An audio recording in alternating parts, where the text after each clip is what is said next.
অগ্নি হাতে পেছা, অগ্নি হাতে পেছা।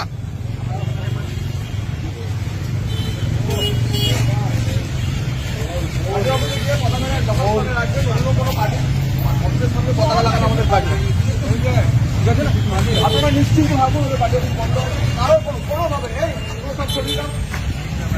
একদম করা যাবে না।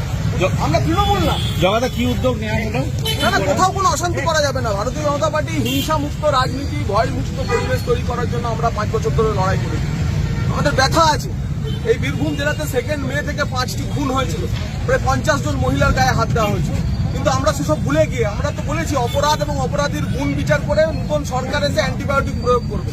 কিন্তু ভারতীয় গতকাল রাত থেকে হঠাৎ করে কিছু নতুন বিজেপি হয়েছে, তারা চতুর্দিকে তাণ্ডব চালাচ্ছে। এটা আমরা করতে দেবো না। আমি নিজে রাস্তায় নেমেছি। তার দায় কি বিজেপি নেবে? কোনো বিজেপি দায় নেবে না। পুলিশ প্রশাসন, আমি এসপিকেও বলে দিয়েছি যে কড়া ব্যবস্থা নিন, যাতে আগামী 5 বছর এরা জেলে থাকে। আমরা বীরভূমে অশান্তি চাই না। আমরা তৃণমূল কংগ্রেস, আমরা এই অশান্তি করতে দেবো না। আমি এখনই এই মুহূর্তে থেকে পারুলিয়াতে ছুটপুট কিছু অশান্তি হয়েছে, আমি পারুলিয়া যাচ্ছি, আমি চিন্তায় যাচ্ছি। সদাইপুরের বিস্তীর্ণ এলাকা আমি নিজে ঘুরবো, নিজে দাঁড়িয়ে কারোর যদি কোনো হয় তার ব্যবস্থা করবো। তৃণমূলের পার্টি অফিস চিনপায়ে বন্ধ হয়েছিল, আমি দেখতে যাচ্ছি।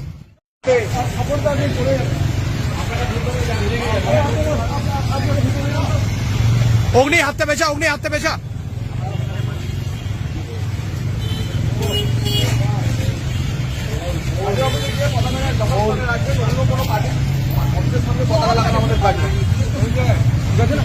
আপনারা নিশ্চিন্ত ভাবুন কারোর কোনোভাবে একদম করা যাবে না। আমরা তৃণমূল না। জগাদা কি উদ্যোগ নেওয়া হলো? না, কোথাও কোনো অশান্তি করা যাবে না। ভারতীয় জনতা পার্টি হিংসা মুক্ত রাজনীতি, ভয় মুক্ত পরিবেশ তৈরি করার জন্য আমরা 5 বছর ধরে লড়াই করেছি। আমাদের ব্যথা আছে।